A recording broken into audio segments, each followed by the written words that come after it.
India TV YouTube channel को subscribe करें और बेल आइकन दबाएं। नमस्कार, मैं हूं अमित पालित। असम के दरांग में हुई हिंसा को लेकर देश का सियासी पारा हाई है। गुवाहाटी से लेकर दिल्ली तक आरोप और प्रत्यारोप का दौर भी शुरू हो गया है।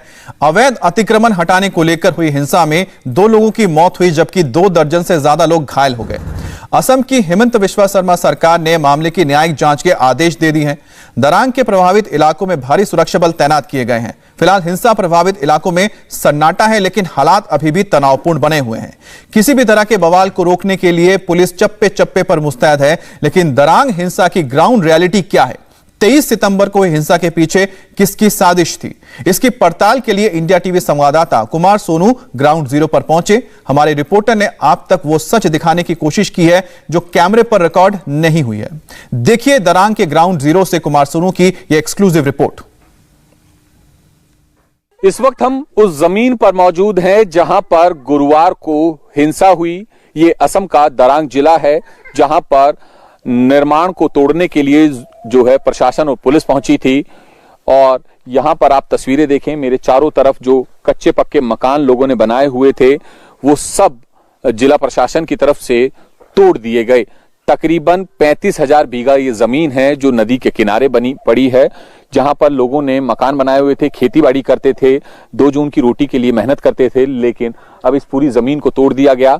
गुरुवार को जब यहां पर प्रशासन और पुलिस की टीम पहुंची तो हिंसा भी हुई, पुलिस की तरफ से फायरिंग हुई, तो जिसमें ग्रामीणों की मौत भी हुई। हमारे साथ एक शख्स हैं जिनके भाई की भी मौत हुई। क्या नाम है आपका? मेरा नाम शहीद अली है। अली साहब, ये बताइए कि क्या हुआ था आपके भाई? मेरा तो भैया कोई झगड़ा नहीं है, उसमें तो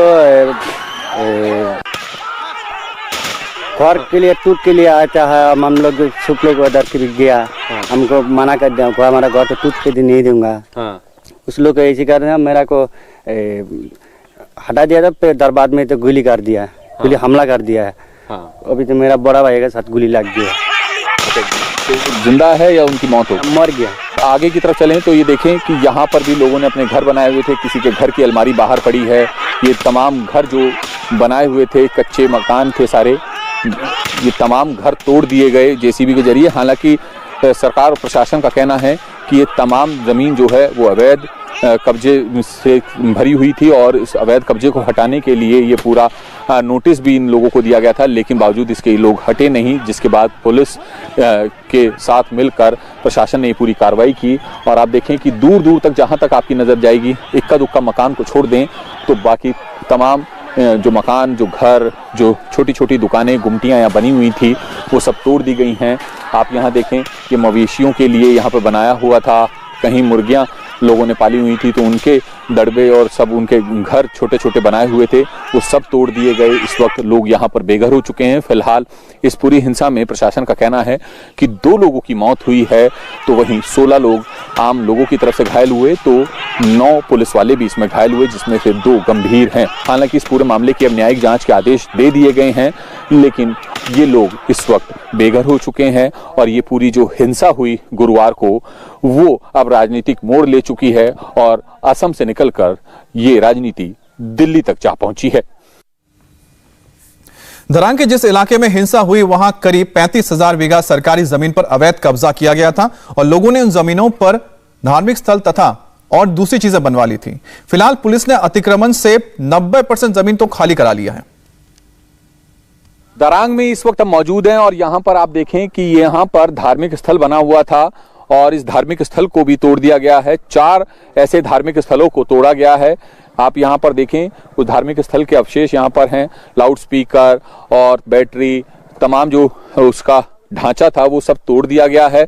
और इसके साथ साथ जो मकान बने हुए थे कच्चे यहाँ पर, उस तमाम मकानों को जमींदोज कर दिया गया। आप दूर दूर तक, आपको जहां तक आपकी नजर जाएगी, आपको टूटे हुए मकानों का मलबा दिखाई देगा।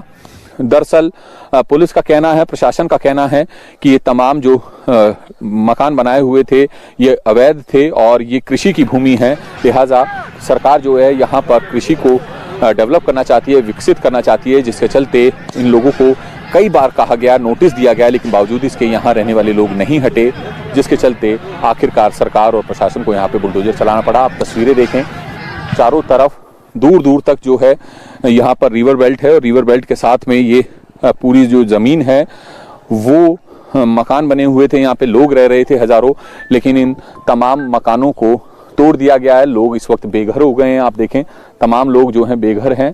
हालांकि कुछ लोग जो है जो खेती करते हैं वो अभी भी यहाँ पर ट्रैक्टर वगैरह चला रहे हैं अपने खेतों में, ताकि खेती तो कम से कम वो कर लें।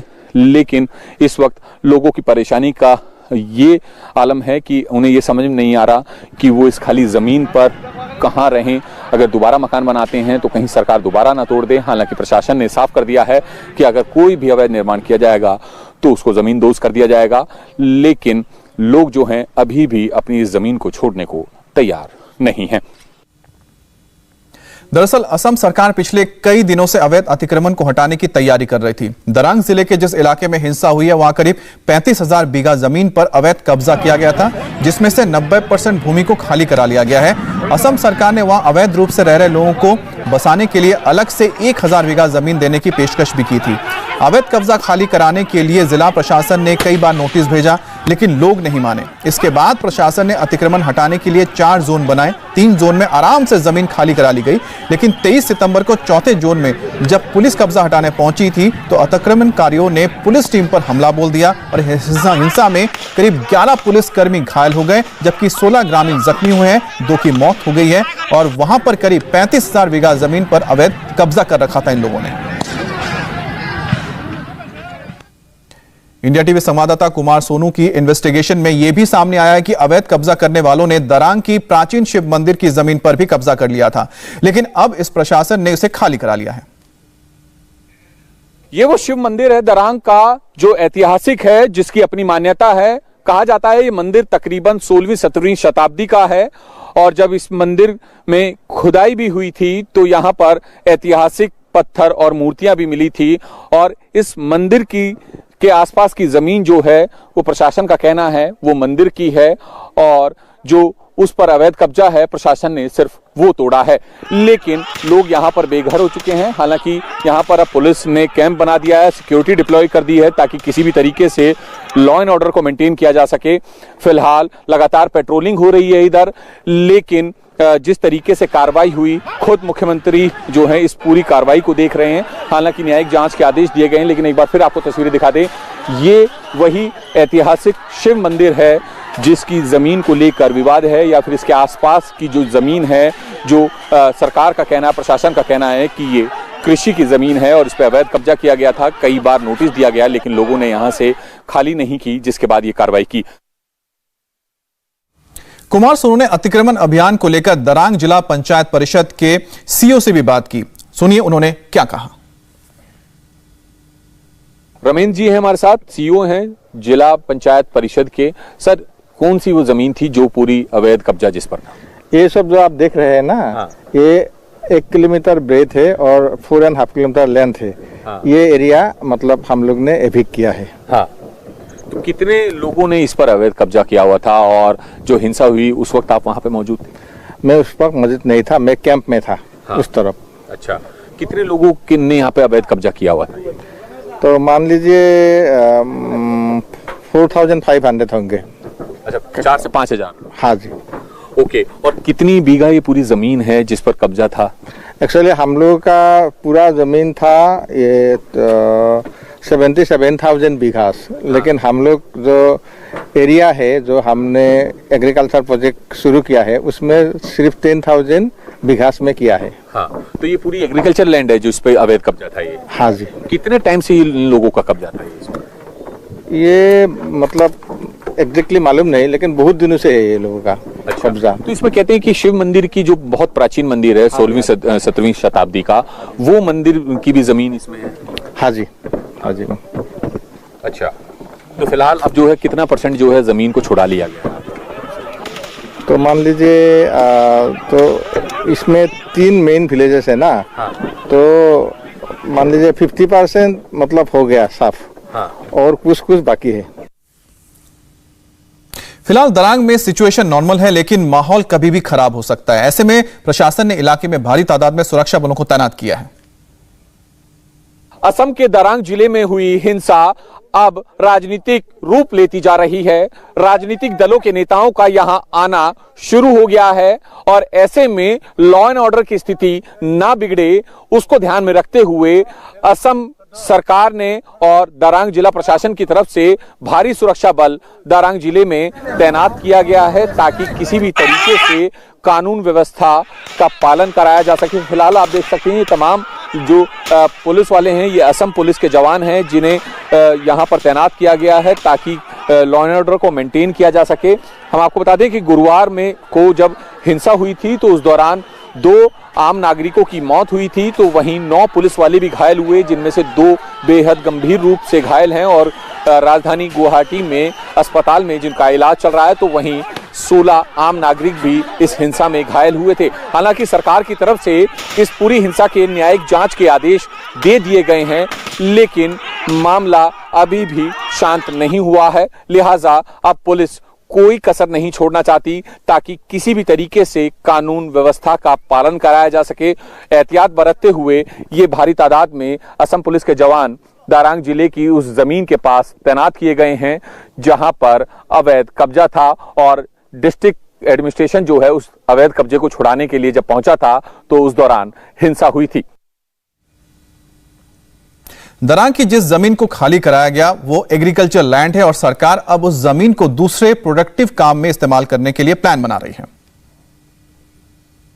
हम असम पुलिस के जवानों के साथ इस बोट में हैं क्योंकि नदी के उस पार है और नदी के उस पार जाने के लिए बोट का ही सहारा लेना पड़ता है और बोट के बिना नदी को पार नहीं किया जा सकता क्योंकि कोई पुल इस पर नहीं है। फिलहाल आपको ठीक मेरे पीछे ये जो जमीन दिखेगी ये सारी वो जमीन है जो 35,000 बीघा सरकारी जमीन है जिस पर अवैध कब्जा था और इस पर हुए निर्माण को गिराने के लिए गुरुवार को जब पुलिस पहुंची तो उस दौरान हिंसा हुई थी, पथराव हुआ पुलिस बल पर, जिसके बाद पुलिस ने भी रिटेलिएट करते हुए फायरिंग की और 2 लोगों की मौत हुई, 16 आम नागरिक घायल हुए, 9 पुलिस वाले इसमें जख्मी हुए, जिनमें से 2 गंभीर हालत में राजधानी गुवाहाटी में अस्पताल में जिनका इलाज चल रहा है। फिलहाल आप तस्वीरें दिखा दें कि भारी सुरक्षा बल भी जो है हमारे साथ जा रहा है उस तरफ। आप देखें तस्वीरें हम आपको दिखा रहे हैं कि ये नदी के किनारे की तस्वीरें हैं जहां पर पहले घर हुआ करते थे लेकिन अब उन घरों को तोड़ दिया गया है। हालांकि कच्चे मकान थे